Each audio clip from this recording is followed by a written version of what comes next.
Shalom vänner, profetisk uppdatering 11 maj 2024. Shabbat shalom kanske man ska säga. Och först vill jag säga till alla er i Norrland att jag inte alls tycker synd om er för att ni får vänta på våren. Jag kallade ju er för stackare i en profetisk uppdatering på grund av att ni fick snö istället. Och det var ju en person som skrev och undrade: varför kallar du vi som bor i Norrland för stackare? Ja, ni älskar ju snö så ni kan ha det. Nej, men skämt åsido. Ni bor i fantastiskt vackra landskap där uppe. Så det är ingen som behöver tycka synd om er. Och våren kommer till er också, det vet vi ju. Jag går till ämnet idag, Israel. Och jag vill belysa oförmågan att förstå Israels situation bland en del kristna. Och senare också ta upp det som sker i världspolitiken. Det här gäller kristna som står för den ersättningsteologi som sprids idag. Och allt läggs ut av en person på Facebook, så jag läser upp mina kommentarer här. Som svar på det inlägg som finns där, men jag läser inte upp det, jag läser bara upp mina kommentarer. Då utgår jag ifrån att ni säger att Sverige borde ta bort polis, väktare, militär och alla som bär vapen i samhället. Vi ska inte försvaras om vi blir anfallna av fiender. Inga vapen ska användas och inget försvar ska finnas. Det är tydligen er teologi, inom citation då. Det är vad ni begär av Israel. Om Israel inte försvarar sig mot Hamas och övriga terrororganisationer skulle judarna utrotas och Israel utplånas i dagsläget. Israel är tvingat till ett krig som de inte vill ha på grund av arabernas och islams lögner om landet. Israel gör allt de kan för att skydda civila i Gaza. Hamas gör allt de kan för att civila inte ska evakuera utan fungera som deras sköldar, alltså mänskliga sköldar. Är ni så dåligt införstådda i Israels situation? Lyssnar ni enbart på SVT:s Hamas-information? Den dagen som Israel inte längre förlitar sig på armén, IDF, och till viss del på Israels Gud, utan enbart på Israels Gud och Messias, Jesus, den dagen kommer Jesus tillbaka. Där är vi inte än. Fram till dess lever Israel i den kamp som pågår då hela världen kommer att vända sig emot dem. Läs era biblar.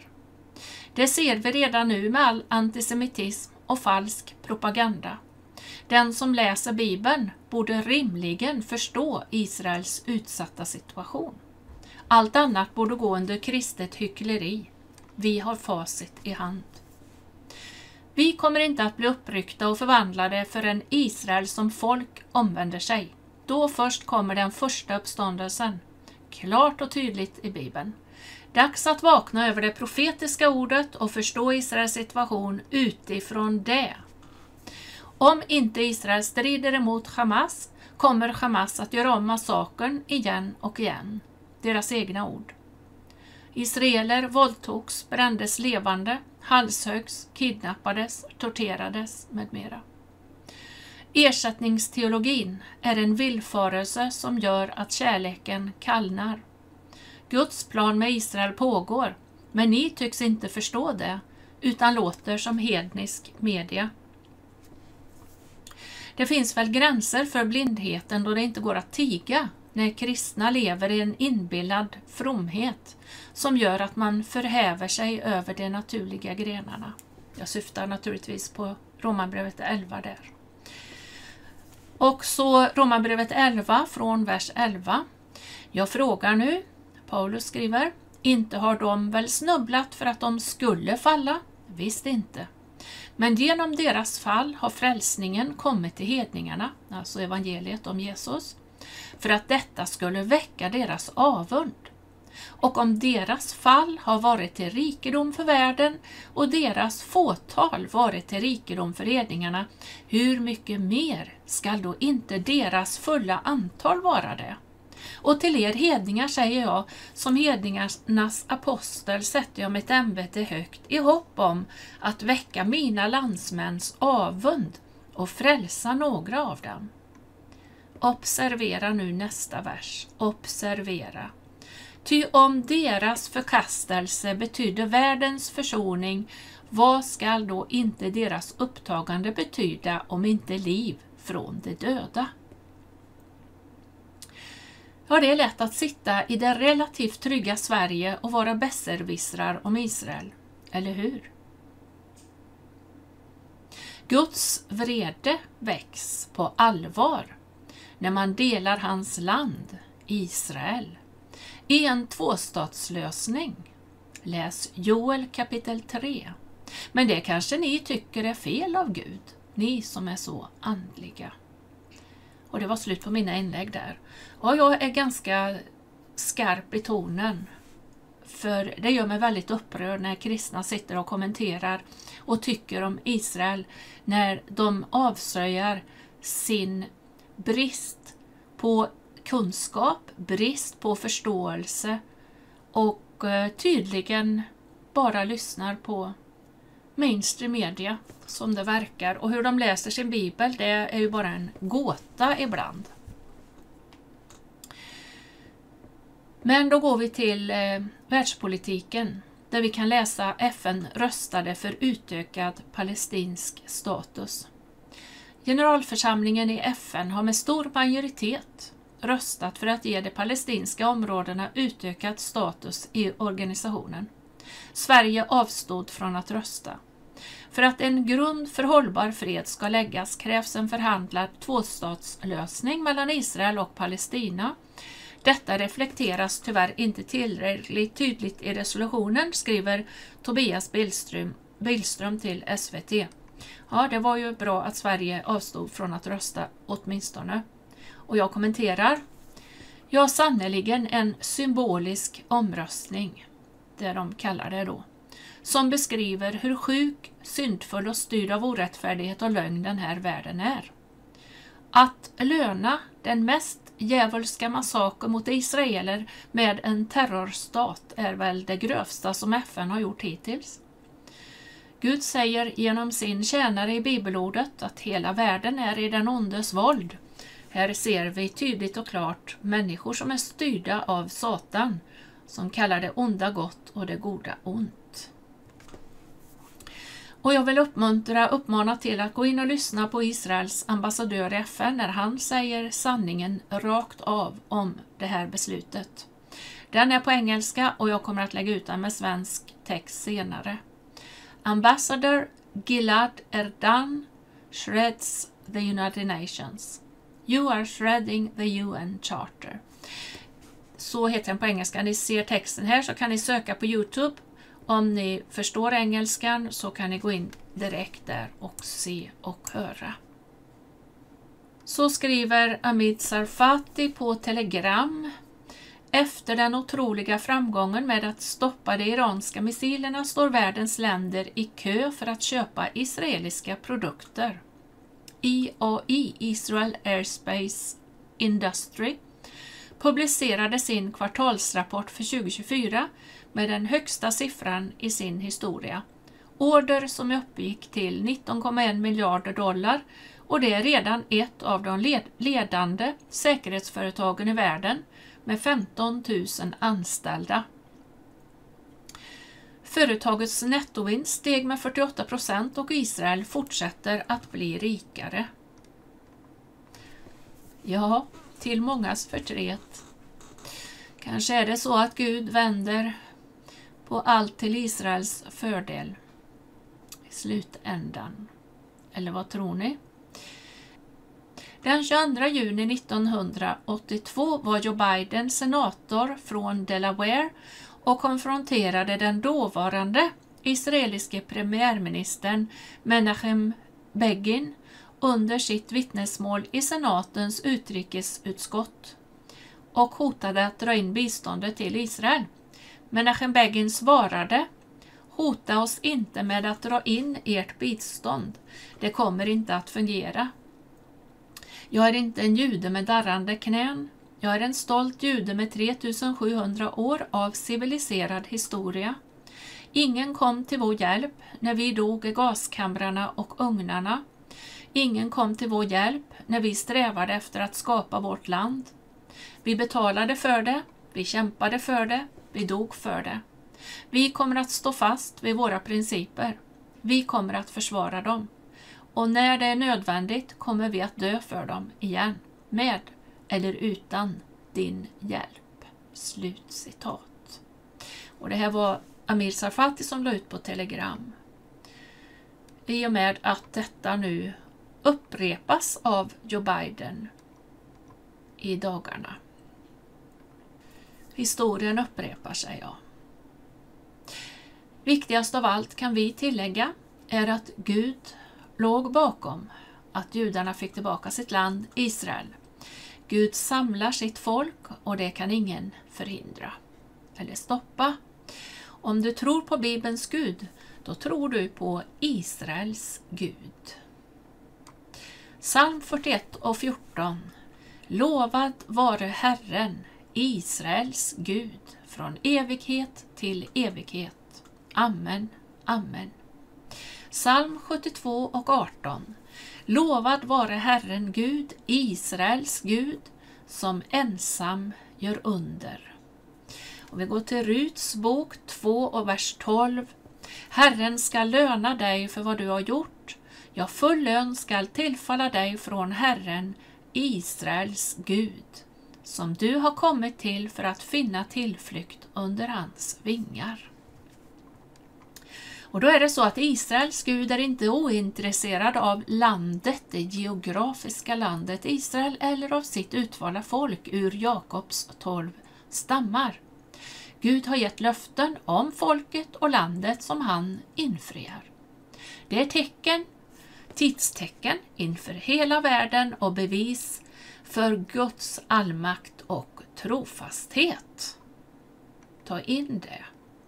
Så kommer här ett utdrag från Israel Today som skriver om, och detta är sant, Israels förbund med Gud är evigt, så går det inte att undkomma vårt öde att möta och bekämpa den mörkaste ondskan i den mänskliga naturen. Det här är kriget vi befinner oss i nu, striden vi har utkämpat sedan tidernas begynnelse, ty vi är Israel, han som kämpar med Gud och med människor, inklusive oss själva inom parentes, och segrar.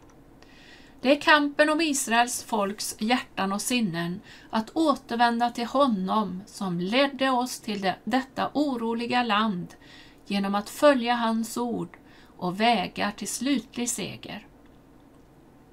För att vinna måste Israel erkänna den gudomliga kallelsen etsad i hennes namn, en Guds förste, alltså Israel. Sanningen kommer att göra oss fria. Förbundets Israel har varit och kommer kontinuerligt att ställas inför globalt förkastande. Det finns ingen väg runt. Slutcitat. Eller det finns ingen genväg, kanske det ska stå. Det var Israel Today som skrev detta. Och det är ju betydelsen på namnet Israel. Jakob, patriarken som är en förebild på folket och landet. Precis som Jakob vann seger när han grät och bad om nåd, läser vi i Hosea 12 och vers 4. Så kommer också Israels slutliga frälsning att ske på samma sätt. Jakob får bekänna den han är i sig själv. Eller fick bekänna, skulle jag säga. En bedragare. Han hade ju ljugit för sin far Isak och sagt att han hette Esau för att lura till sig välsignelsen. Nu i Peniel, som vi läser om i första Mosebok 32, såg Jakob sin synd i Guds ljus. Men han visste att det finns nåd. Det finns välsignelse. Ja, det här kanske jag kommer att ta upp mer av i någon predikan. Det var länge sedan jag predikade över detta. Men det är väldigt, väldigt starkt när man läser om Jakob i Peniel. Guds kallelse, den går att förneka och vägra. Men kallelsen står ändå kvar. Så är det. Först när Israels folk accepterar den och vänder sig till Herren sin Gud, Israels Gud, och Jeshua, Jesus, sin kung och Messias, då kommer den slutliga segern. Guds seger. Jesus seger. Många judar kämpar med Gud tills de känner igen Jesus som Messias. Så kämpade Jakob ensam med Herrens ängel, alltså Messias, hela natten. I första Mosebok 32. Och Gud måste slå Jakob på höften, där han var som starkast, för att han skulle ödmjukas och kunna ta emot Guds välsignelse, som han var så desperat efter att få. Då började solen gå upp för Jakob i Peniel, och så skall också rättfärdighetens sol gå upp för Israel och för oss alla andra. Och rättfärdighetens sol läser vi om i Malaki 3. Världens förkastande gäller både judar och kristna, men det för oss samman på ett speciellt sätt i den här yttersta tiden. Och det är helt enligt bibelordet. Israel, som betyder Guds kämpe, eller den som kämpar med Gud, men också Guds första.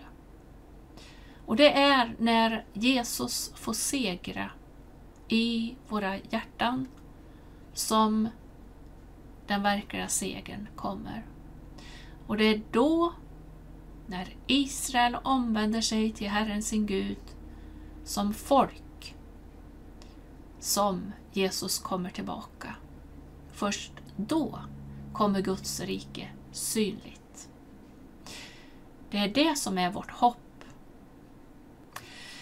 Och med detta önskar jag er en fortsatt fin dag, Guds välsignelse och shalom. Nasrallah threatens, we have accurate missile capabilities. They will reach a lot.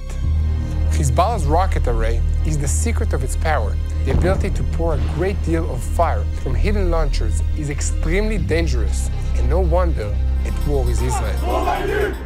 Today, we will take a deep look at the terrorist organization's rocket array, see what advantages, disadvantages, and natural limitations it has. We will learn how the IDF deals with this threat.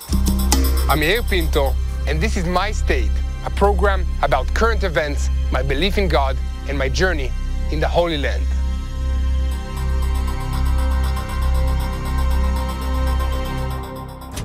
After years of Iranian threats against Israel, it happened, and a combined attack of unmanned aerial vehicles, such as drones and cruise missiles, was launched from Iran at targets in the territory of the State of Israel.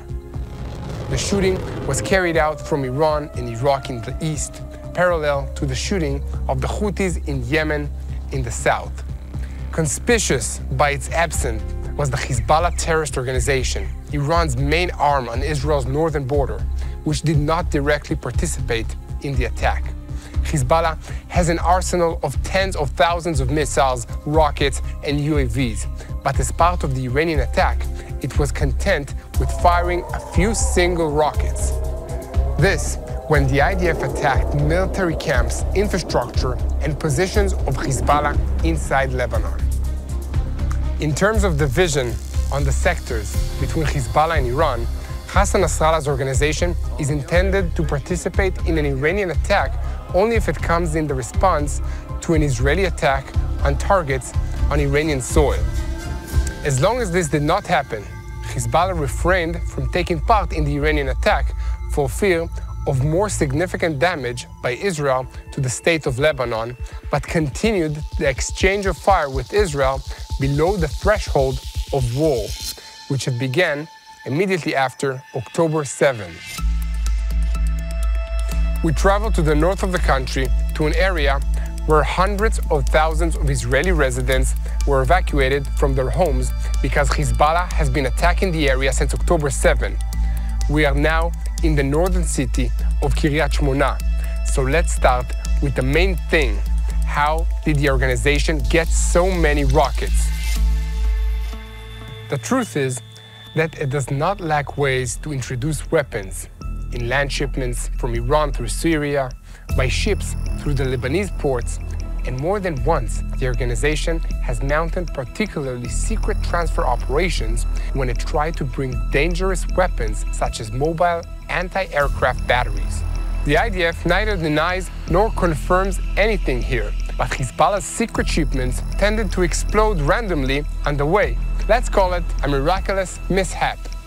Since the end of the Second Lebanon War in 2006, Hezbollah has been collecting its rockets of almost every type that Iran knows how to obtain or produce and that Iranian money can buy. The first weapon that Hezbollah has are Grads, and more than half of the rocket arsenal in southern Lebanon consists of them. These are 122mm rockets with a range of 20 to 40 kilometers. Their accuracy is very low. Now, that does not make Hezbollah nervous. The idea of a large artillery barrage is to intimidate Israel, not necessarily to hit the target. The second weapon is one level above these. These are the heavy rockets. Here too, there is a name that we know and intercept very well, the Iranian-made Fajr 5, which the terrorist organization Hamas shoots from Gaza to a range of up to 75 kilometers. In addition, Hezbollah operates Khaber 1 rockets with a range of 100 kilometers. They are joined by a more powerful weapon, rockets called Zilzal 1 and 2. These are Iranian upgrades of the Russian Lunar rocket with a range of up to 210 kilometers. Both rockets have a large 600-kilogram warhead, but their structure and flight path are no more complicated to intercept than a normal rocket. Know that the larger the rocket, the fewer barrels the launch pad or rack will have, and the enemy will have to deploy more weapons to fire a significant volley. Hezbollah knows that the IDF can pinpoint any launch point at the moment of opening fire and plant a bomb, missile, or shell it. The more the enemy fires, the fewer launchers it will have. In third place, at the end of the Iranian artillery pyramid, are guided ballistic missiles called Fatah 110, which have a range of 250 kilometers and more. They are actually guided versions of the Zilzal rocket, who use GPS to fix their course to the target, but have no ability to maneuver and surprise. It is a more accurate weapon than others, which on paper can hit a specific building. Keep in mind that the little civilian on the home front has nothing to think about these precision missiles. The whole idea of a precision weapon is to hit something specific.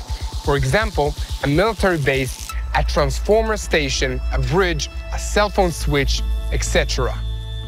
The terrorists are not going to waste their most accurate weapons on your building in Petah Tikva, which is a city in Israel. Still, a successful hit of such a missile on its target could cause a power outage or cellular disruptions. How does Hezbollah shoot all of this? Some of the rockets will be launched from launch pits, and many others will be launched from a variety of mobile launchers. Some of them sit on standard heavy trucks of Grad systems, and many others on smaller and more agile trucks. Some of the mobile launchers are disguised as civilian trucks with tubes for Grad rockets inside the crate at the back, or with an upper shell that looks like a delivery truck. I know that that number, 150,000 rockets, is very scary, but let's put it through some field tests and see how it can manifest itself in the current war. First of all, it is very important that you know that not all the rockets are now all in the shipping containers. And all that is needed is for Nasrallah to pull some big lever, let out an evil laugh, and the entire arsenal will fly to Israel. Do you know where most of these 150,000 rockets are? Lying in warehouses, bunkers, tunnels, and vehicles that are themselves stored in hidden spots. Not everything can be loaded without being exposed, and no weapons depots is exempt from an Israeli airstrike. This is the main reason that Hezbollah has been investing a lot in recent years in advanced anti-aircraft means. It is clear to it that the Israeli Air Force can negate a significant part of its rocket advantage in minutes.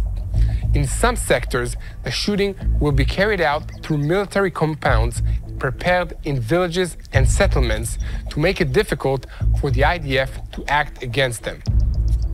But with the appearance of the first images of the destroyed Gaza Strip, thousands of villagers got up and fled north. It will be easier for us to distinguish between those who plant olives and those who plant rockets. Israel also acted wisely and evacuated many settlements from the fence line in the north. Another problem is rocket logistics. It is not easy to handle so many rockets and so many launchers, which are spread over an area that is 5 times larger than the Gaza Strip. The result is partial credibility. On the 48th day of the war, Hezbollah launched a barrage of 48 missiles as a response to the assassination of senior members of the Radwan force and the son of a senior member of the organization. But for general knowledge, 20 of these rockets fell and exploded inside Lebanese territory, so Hezbollah's equipment doesn't always work. Look, Nasrallah is not stupid, and he knows very well how sensitive his terrorist organization is. When analyzing an army, it must be placed on a scale of size and strength versus agility in the field. The problem with the Lebanese terrorist organization as an army is that it is not large enough to take advantage of a conventional army's strength in the scene of action, which itself is extensive and complex. However, it is still depending on stationary arrays, logistical limitations, and weaknesses that arise from them. And the terrorist army has grown rapidly, so it is no longer a small guerrilla army that is flexible and agile. Our solution to Hezbollah's rockets on the front is to intercept them using the most effective anti-missile array in military history. In the Israeli solution to Hezbollah's arrays and limitations is a precise and deadly rain of bombs, which will wreak exactly what it needs and hit exactly where it hurts, while taking advantage of the terrorist organization's logistical weaknesses and special sensitivities. It is easy to forget that Hezbollah operates under very different conditions than Hamas. It is a Shiite terrorist organization that lives in an environment filled with bitter rivals: the Popular Front, the Democratic Front, Fatah el-Islam, the Abdallah Azam brigades, Isbat el-Ansar, and a host of other global jihad players. Want to guess what they all have in common? Every one of these terrorist organizations in South Lebanon hates Hezbollah. If Hezbollah drags the IDF into a third Lebanon war, it will inevitably lose a very large part of its power, its operatives, its infrastructure, and its influence. And that's only half of the story here. You remember who owns Hezbollah, right? Iran has invested billions of dollars and many years in its Lebanese affiliate, building the organization from confused but optimistic terrorists to a powerful proxy army.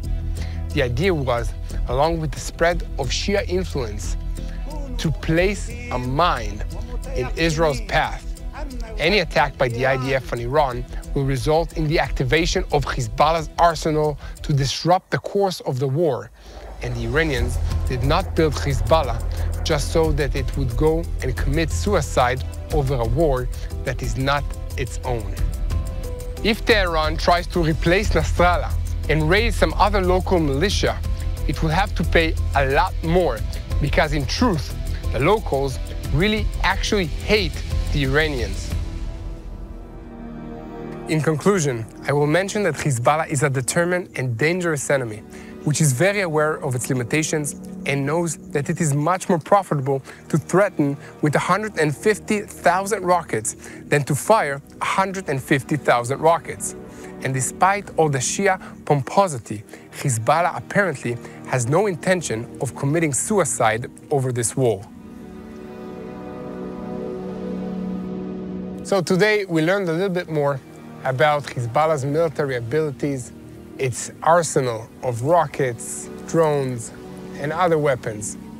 But I think that it's important to remember, and this is something that I personally believe, whatever will happen, the only thing that will defend Israel and the Jewish people is God. It's not our army, not our advanced capabilities, it's God.